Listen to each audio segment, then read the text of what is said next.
সুপ্রিয় শিক্ষার্থীবৃন্দ, আসসালামু আলাইকুম ওয়া রাহমাতুল্লাহি ওয়া বারাকাতুহু।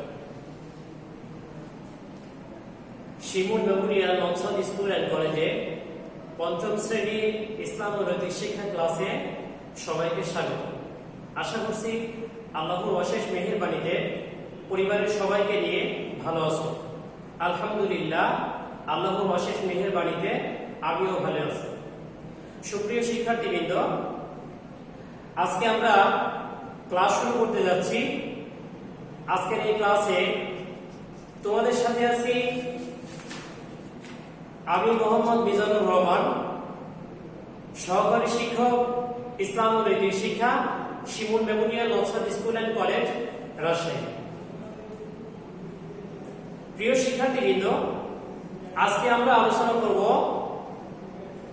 তৃতীয় অধ্যায়। তৃতীয় অধ্যায়ের নাম আখলাক। এই অধ্যায়ে ৭৫ থেকে ৮১ পৃষ্ঠা পর্যন্ত আমরা আলোচনা করব ইনশাআল্লাহ। সুপ্রিয় শিক্ষার্থীবৃন্দ, আজকে আলোচনা থেকে আমরা যে বিষয়গুলো অবগত হব, জানতে পারবো, শিখতে পারবো, সেগুলো হলো কিভাবে পিতামাতার খেদমত করতে হবে সে সম্পর্কে জানতে পারবো, শ্রমের মর্যাদা সম্পর্কে জানতে পারবো, মানবাধিকার সম্পর্কে জানতে পারবো। আশা করছি সবাই পাঠ্য বই সামনে নিয়ে সুন্দরভাবে ক্লাস করার জন্য বসে গেছে। তাহলে এবার আমরা জেনে নিই আমাদের আজকে ক্লাসের আলোচ্য বিষয়গুলো। তাহলে আমরা আজকে আলোচনা করছি পিতামাতার খেদমত সম্পর্কে, শ্রমের মর্যাদা সম্পর্কে আর মানবাধিকার সম্পর্কে। সুপ্রিয় শিক্ষার্থীবৃন্দ, প্রথমে আমরা আলোচনা করব পিতামাতার খেদমত সম্পর্কে। পিতামাতার খেদমত সম্পর্কে আলোচনার শুরুতেই আমরা পিতা এবং মাতা, এই যে মহান দুইজন ব্যক্তি, তাদের পরিচয় জানব।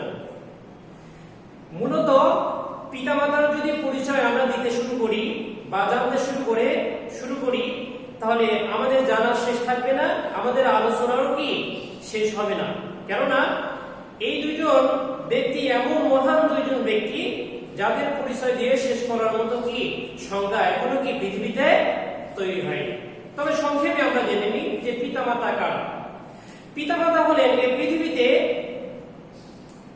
আল্লাহ তাআলা প্রেরিত নবী রাসূলদের পরে যাদের মর্যাদা, যাদের সম্মান, যাদের অধিকার সবচেয়ে বেশি, তারাই হলেন কে?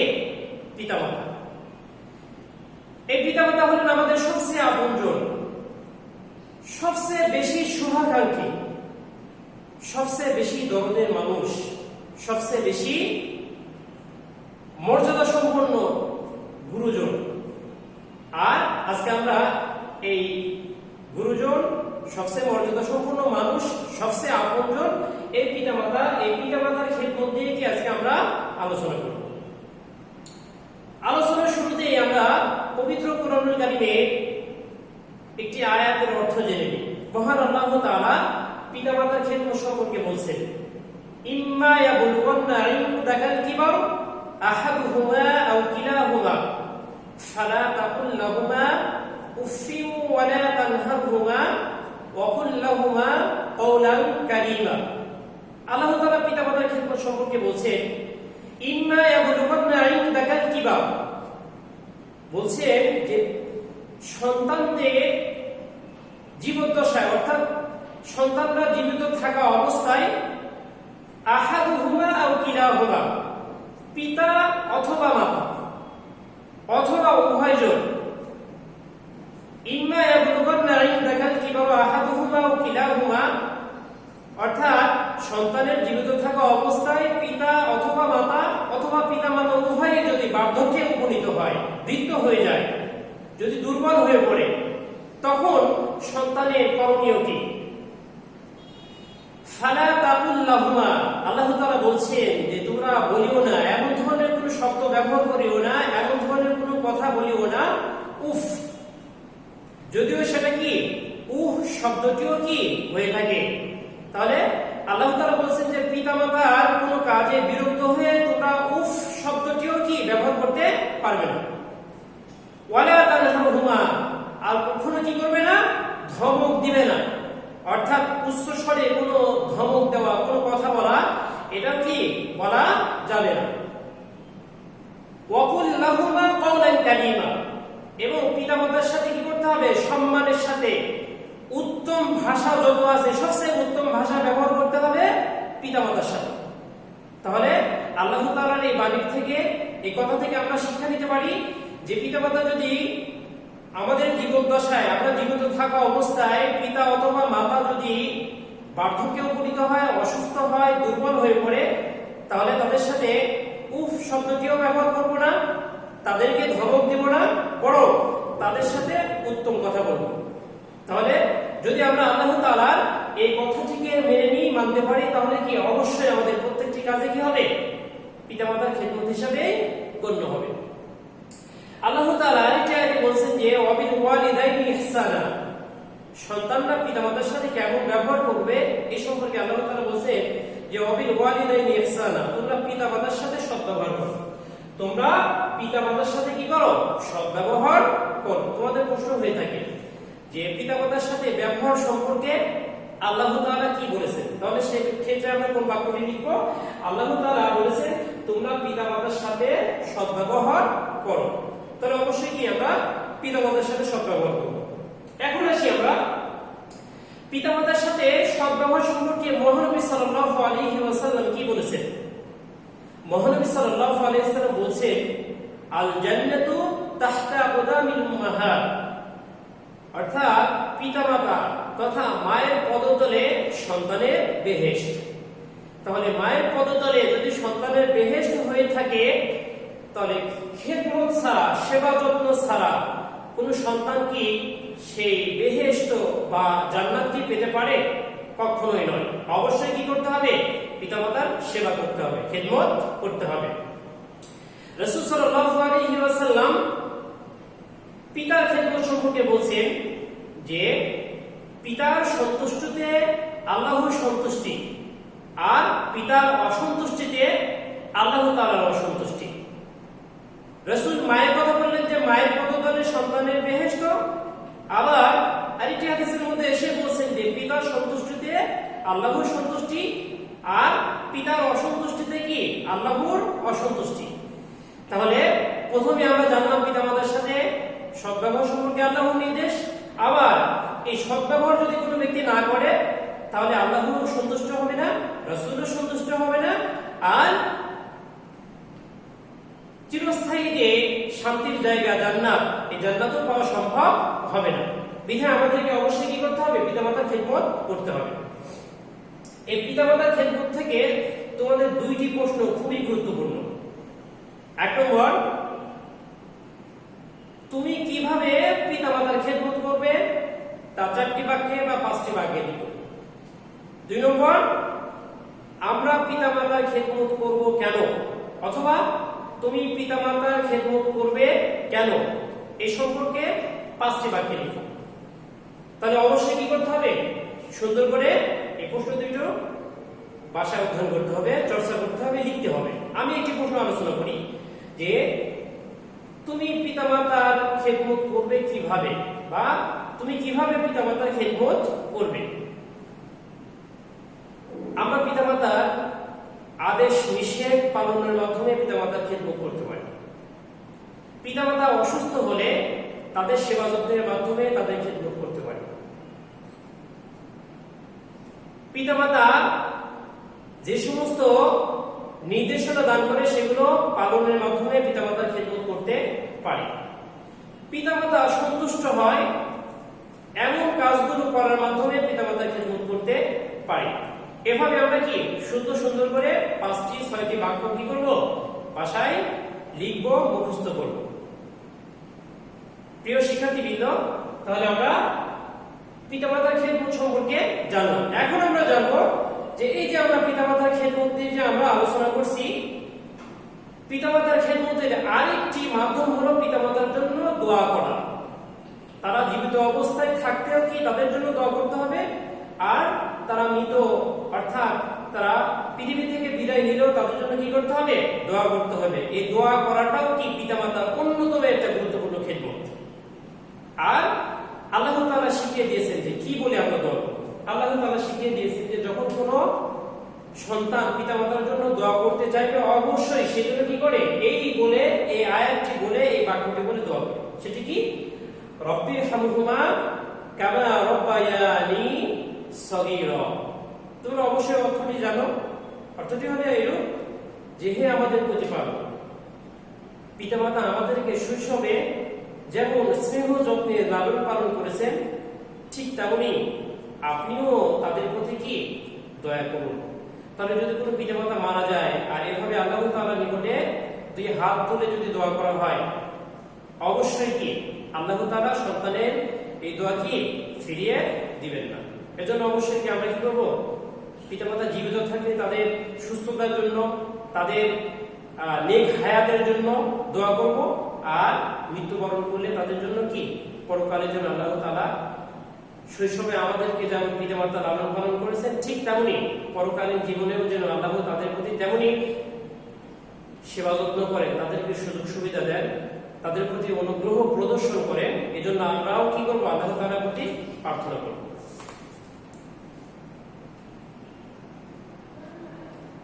পিতামাতার খেদমত করলে, পিতামাতার সেবা করলে কি হয় এই সম্পর্কে আমরা একটি সুন্দর ঘটনা বা কাহিনী জানি। তোমরা সকলেই জানো যে ইরানের বুস্তান নগরীতে একজন মা ও তার সন্তান কি করতেন? ছেলে বসবাস করতেন। মা যেমন ভাবে সন্তানকে বা ছেলেকে খুবই ভালোবাসতেন, ঠিক তেমনি কি সন্তানও তার মাকে খুবই ভালোবাসতেন।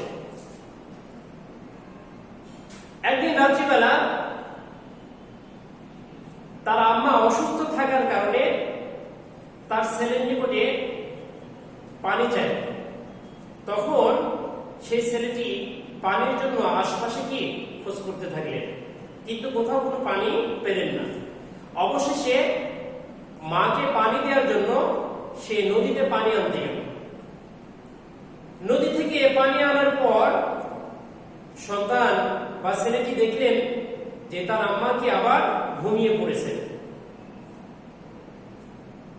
সন্তান ভাবলেন যেহেতু আম্মা অসুস্থ আর ঘুমিয়ে পড়েছে, এখন যদি আমি তাকে ডাকি তাহলে তার ঘুমটি কি হবে? নষ্ট হয়ে যাবে। বিধায় সন্তান তার মাকে কি ডাকলেন না।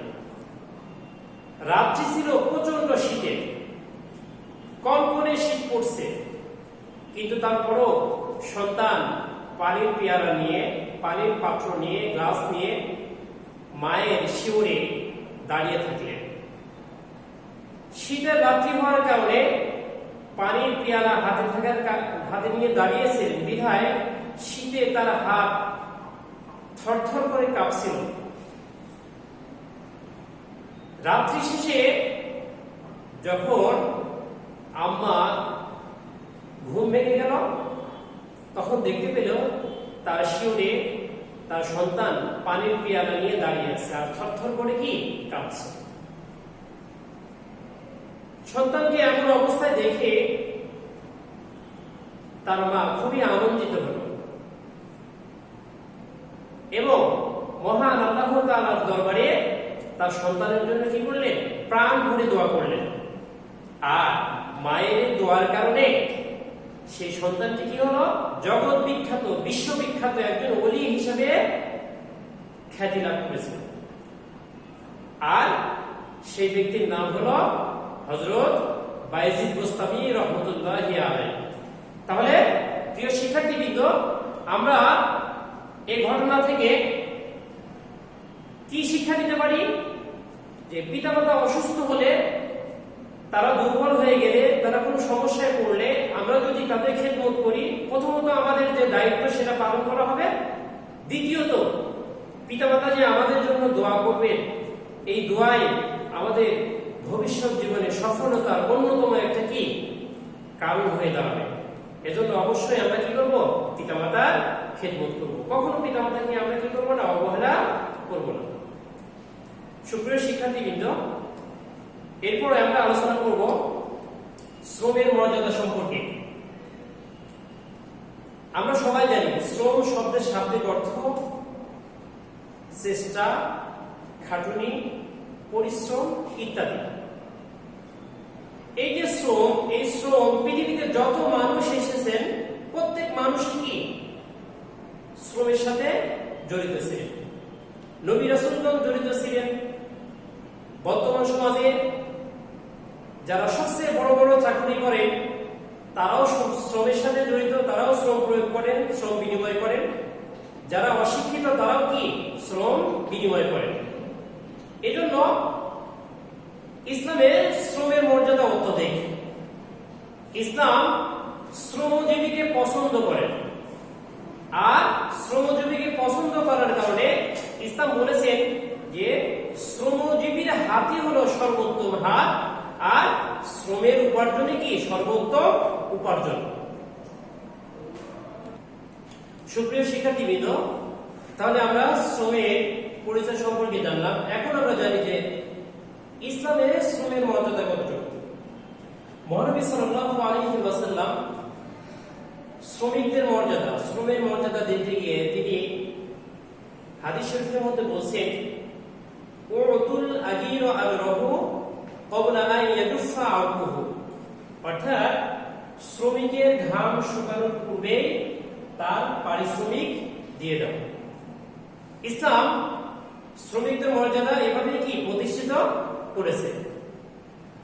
শুধু তাই নয়, মহানবী সাল্লাল্লাহু আলাইহি ওয়াসাল্লাম শ্রমিকদের মর্যাদা প্রতিষ্ঠিত করতে গিয়ে শ্রমিকরা যেন সমাজে লাঞ্ছনার শিকার না হয়, অবহেলার শিকার না হয়, এই জন্য তাদের সাথে কেমন ধরনের আচরণ করতে হবে সে সম্পর্কেও কি তিনি নির্দেশনা দিয়েছেন। মহানবী সাল্লাল্লাহু আলাইহি ওয়াসাল্লাম বলছেন,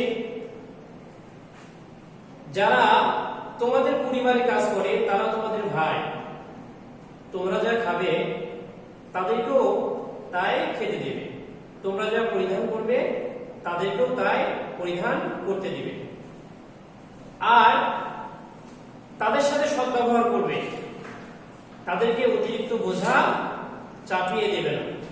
এভাবে মহানবী সাল্লাল্লাহু আলাইহি ওয়াসাল্লাম শ্রমিকদের সাথে কেমন আচরণ করতে হবে, শ্রমিকদের কেমন কাজ দিতে হবে এ সম্পর্কে মহানবী সাল্লাল্লাহু আলাইহি ওয়াসাল্লাম আমাদেরকে কি নির্দেশনা দিয়েছেন। এজন্য অবশ্যই আমাদের পরিবারে অনেক অসহায় দরিদ্র পরিবারের লোকজন কাজ করে, আমরা অবশ্যই তাদেরকে কি করব, ছোট হলে তাদেরকে আদর করব, বড় হলে তাদেরকে কি করব, সম্মান করব। কাজের কারণে কখনোই কি তাদেরকে আমরা ছোট করব না। একটু ভেবে দেখি, যদি আজকে এই অসহায় দরিদ্র পরিবারের লোকজন আমাদেরকে যদি কাজ করে না দিত, আমাদের রান্না যদি না করে দিত, আমাদের ঘর পরিষ্কার করে যদি না দিত, আমাদের বাড়ির সামনে ড্রেনের ময়লা যদি পরিষ্কার করে না দিত, তাহলে কি হতো, আমাদেরকে কি করতে হতো, এই কাজগুলো করতে হতো। তাহলে এই মানুষগুলো আছে বিধায় কি আমরা অনেক আরামে, অনেক স্বাচ্ছন্দ্য থেকে আমরা জীবনযাপন করতে পারছি। এই জন্য আমরা তাদের সাথে কি করবো না, খারাপ আচরণ করবো না। আর শুধুমাত্র কাজের ক্ষেত্রে নয়, সুপ্রিয় শিক্ষার্থীবৃন্দ, তোমরা যে পড়াশোনা করো এটাও কি একটা পরিশ্রম।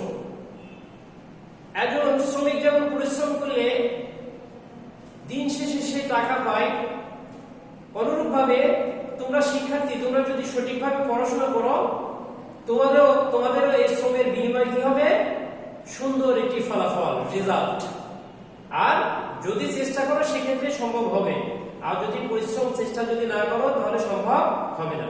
আল্লাহ তাআলা বলছেন, ওয়ালাইসা লিল ইনসানি ইল্লা মা সা, যে চেষ্টা করে, যার জন্য চেষ্টা করে সে অবশ্যই কি সেটা পেয়ে থাকে। চেষ্টা না করলে কি পাওয়া যাবে না। এজন্য অবশ্যই কি করতে হবে, ভালো পড়াশোনা করতে হবে, আর ভালো পড়াশোনা করলে অবশ্যই কি ভালো ফলাফল অর্জন করা যাবে। এজন্য অবশ্যই কি আমরা পড়াশোনার ক্ষেত্রে কি করব, পরিশ্রম বজায় রাখব। সুপ্রিয় শিক্ষার্থীবৃন্দ, এ পর্যায়ে আমরা আলোচনা করব মানবাধিকার সম্পর্কে। মানবাধিকার কাকে বলে? মানুষের যে মৌলিক অধিকার, মানুষের যে অধিকার, এই অধিকারগুলোকে বলা হয় কি মানবাধিকার। আর ইসলামে মানুষের অধিকার সম্পূর্ণভাবে কি স্বীকৃত। একজন মানুষ শিক্ষিত হলে সে সম্পূর্ণ অধিকার পাবে, আর একজন মানুষ অশিক্ষিত হলে, একজন মানুষ দুর্বল হলে সে তার সম্পূর্ণ অধিকার পাবে না, এমনটি কি ইসলাম স্বীকৃতি দেয়নি। বরং প্রত্যেক মানুষের যে অধিকার, সেই অধিকারগুলো ইসলাম কি পরিপূর্ণভাবে স্বীকৃতি দান করেছে। আর এই জন্য ইসলামে মানবাধিকার অত্যন্ত গুরুত্বপূর্ণ কি একটি বিষয়। দেখো, ইসলাম পূর্ব যুগে যখন নবী সাল্লাল্লাহু আলাইহি ওয়াসাল্লাম পৃথিবীতে আসেনি, ইসলাম পরিপূর্ণভাবে প্রতিষ্ঠিত হয়নি, তখন মানুষের কোনো অধিকার ছিল না। একজন মানুষকে যদি কোনো ব্যক্তি টাকার বিনিময়ে ক্রয় করত, মৃত্যুর আগ মুহূর্ত পর্যন্ত সেই ব্যক্তির নিকটে সেই গোলামকে বা সেই শ্রমিককে বা সেই দাসকে কি করতে হতো? আবদ্ধ থাকতে হতো। তার হাতে, অর্থাৎ তার মালিকের হাতে তার জীবন মরণ, এমন একটা কি পরিবেশ পরিস্থিতি কি ছিল ইসলাম পূর্ব যুগে, নবী সাল্লাল্লাহু আলাইহি ওয়াসাল্লাম আসার পূর্বে। কিন্তু নবী সাল্লাল্লাহু আলাইহি ওয়াসাল্লাম যখন পৃথিবীতে আসলেন, ইসলাম প্রচার শুরু করলেন, তখন এই ধরনের সংস্কৃতি, এই ধরনের প্রথা নবী সাল্লাল্লাহু আলাইহি ওয়াসাল্লাম বিলুপ্ত করতে থাকলেন। আর তিনি যে এগুলো বিলুপ্ত করেছিলেন তার অনেকই দৃষ্টান্ত বা উদাহরণ তিনি রেখে গেছেন। আমরা সবাই জানি যে নবী সাল্লাল্লাহু আলাইহি ওয়াসাল্লাম এবং সাহাবীগণ যাদের সম্পদ ছিল, সম্পদশালী সাহাবীগণ, যে সমস্ত সাহাবীরা দুর্বল ছিল, বিভিন্ন ব্যক্তির নিকটে তারা দাস হিসাবে বিক্রিত হয়ে গিয়েছিল, তাদেরকে সম্পদশালী সাহাবীরা টাকা পয়সার বিনিময়ে কি তাদেরকে ক্রয় করে স্বাধীন করে দিয়েছিলেন। যেমন হযরতে বেলাল রাদিয়াল্লাহু তাআলা আনহু একজন দাস ছিলেন, হযরতে যায়েদ রাদিয়াল্লাহু তাআলা আনহু একজন দাস ছিলেন। তোমরা কি জানো হযরতে যায়েদ রাদিয়াল্লাহু তাআলা আনহু কার কেনা গোলাম ছিলেন?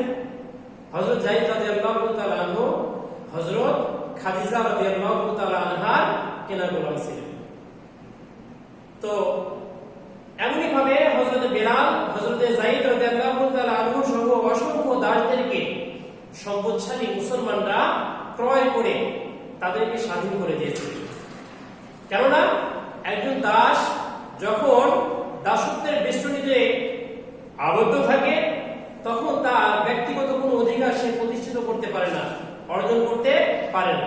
আর ইসলাম যেহেতু মানুষের অধিকার নিয়ে কথা বলে, ইসলাম যেহেতু মানবাধিকার নিয়ে কথা বলে, এজন্য দাস দাসী প্রথা ইসলাম আসার সাথে সাথে কি নবী সাল্লাল্লাহু আলাইহি ওয়াসাল্লাম সমাজ থেকে তুলে দিয়েছিলেন।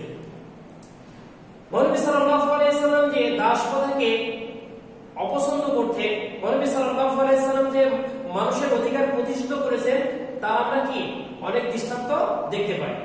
এমনই একটি কি সুন্দর ঘটনা আমরা এখন আলোচনা করব। একদা নবী সাল্লাল্লাহু আলাইহি ওয়াসাল্লাম দেখলেন যে রাস্তার উপরে একটি বালক শীতে ঠকঠক করে কাঁপছে। তার পরনে ছিল ছেঁড়া নোংরা জামা কাপড়। নবী সাল্লাল্লাহু আলাইহি ওয়াসাল্লাম বালকটির দিকে এগিয়ে গেলেন, তাকে জিজ্ঞেস করলেন। অতঃপর নবী সাল্লাল্লাহু আলাইহি ওয়াসাল্লাম জানতে পারলেন সে বালকটি পিতা মাতা কেউ কি জীবিত নেই, অর্থাৎ সে বালকটি ছিল কি ইয়াতীম। নবী সাল্লাল্লাহু আলাইহি ওয়াসাল্লাম কথা বলে আরো জানতে পারলেন সে বালকটি সারাদিন বন জঙ্গল থেকে লাকড়ি সংগ্রহ করে, আর সেই লাকড়িগুলো বাজারে বিক্রি করে যে টাকা হয় সেই টাকা দিয়ে কি সে তার মৌলিক প্রয়োজনগুলো কি পূরণ করে। নবী সাল্লাল্লাহু আলাইহি ওয়াসাল্লাম বালকটির কথা শুনে খুবই কষ্ট পেলেন। অতঃপর নবী সাল্লাল্লাহু আলাইহি ওয়াসাল্লাম সেই বালকটিকে সাথে নিয়ে বাড়িতে গেলেন। বাড়িতে যাওয়ার পর হযরতে খাদিজা রাদিয়াল্লাহু তাআলা আনহাকে উদ্দেশ্য করে বললেন যে এই বালকটিকে তুমি তোমার স্বীয় পুত্রের ন্যায় লালন পালন করবে। অতঃপর সেই বালকটি নবী সাল্লাল্লাহু আলাইহি ওয়াসাল্লামের বাড়িতে কি নিজ পুত্রের ন্যায় লালিত পালিত হয়েছিলেন। এভাবে মহানবী সাল্লাল্লাহু আলাইহি ওয়াসাল্লাম মানবাধিকার প্রতিষ্ঠিত করেছেন। এছাড়াও যদি আমরা দেখি তাহলে দেখতে পাই যে পৃথিবীর প্রথম মানবী হযরতে আদম এবং হাওয়া আলাইহিস সালাম। তাহলে পৃথিবীতে যত মানুষ এসেছে প্রত্যেক মানুষই কি আদম এবং হাওয়া আলাইহিস সালামের সন্তান। তাহলে সেদিক বিবেচনায় পৃথিবীতে যত মানুষ আছে প্রত্যেক মানুষ একে অপরের কি ভাই ভাই। বিধায় আমরা এক ভাই হয়ে অন্যের অধিকার অন্যের হক আমরা কি করব না, নষ্ট করব না। আমরা এক ভাই হয়ে অন্য ভাইকে কষ্ট দিব না। আমরা এক ভাই হয়ে অন্য ভাইকে কি বিপদে ফেলব না। হাদিস শরীফের মধ্যে নবী সাল্লাল্লাহু আলাইহি ওয়াসাল্লাম বলেন আদম আলাইহিস সালামকে মাটি হতে আর তোমাদেরকে কি আদম হতে সৃষ্টি করা হয়েছে। অর্থাৎ তোমাদেরকে আদম হতে আর আদম আলাইহিস সালামকে মাটি হতে কি সৃষ্টি করা হয়েছে। তাহলে মূলগতভাবে দেখলে দেখা যায় যে আমরা সবাই একই পিতামাতার সন্তান। এজন্য অবশ্যই কি করব, আমার পরিবারে যেমন আমি মানুষের যে মৌলিক অধিকার, পরিবারের সদস্যদের যে মৌলিক অধিকার মানবাধিকার সেটা প্রতিষ্ঠিত করব। সমাজ, রাষ্ট্র, আন্তর্জাতিক প্রত্যেকটি ক্ষেত্রে কি আমরা মানুষের যে মৌলিক অধিকারগুলো আছে সেগুলো কি 100% আমরা কি করব, নিশ্চিত করব। আর এটি যদি আমরা করতে পারি অবশ্যই কি যেমন ভাবে আল্লাহ তাআলার নির্দেশনা পালন করা হবে অনুরূপ ভাবে নবী সাল্লাল্লাহু আলাইহি ওয়াসাল্লামের নির্দেশনা কি পালন করা হবে। সুপ্রিয় শিক্ষার্থীবৃন্দ, দীর্ঘ সময় আমরা আলোচনা করলাম। এই পর্যায়ে আমরা চলে যাচ্ছি মূল্যায়ন।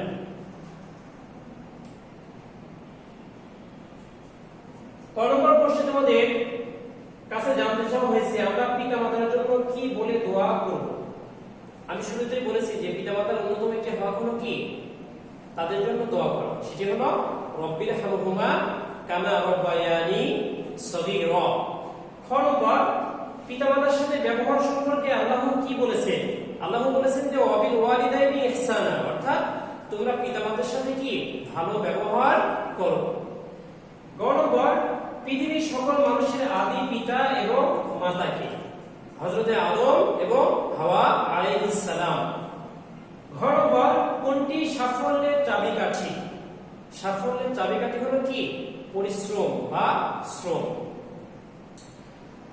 সর্বশেষ হযরত যায়েদ রাদিয়াল্লাহু তাআলা আনহু কার কেনা গোলাম ছিলেন। হযরত যায়েদ রাদিয়াল্লাহু তাআলা আনহু হযরত খাদিজা রাদিয়াল্লাহু তাআলা আনহার কেনা গোলাম ছিলেন।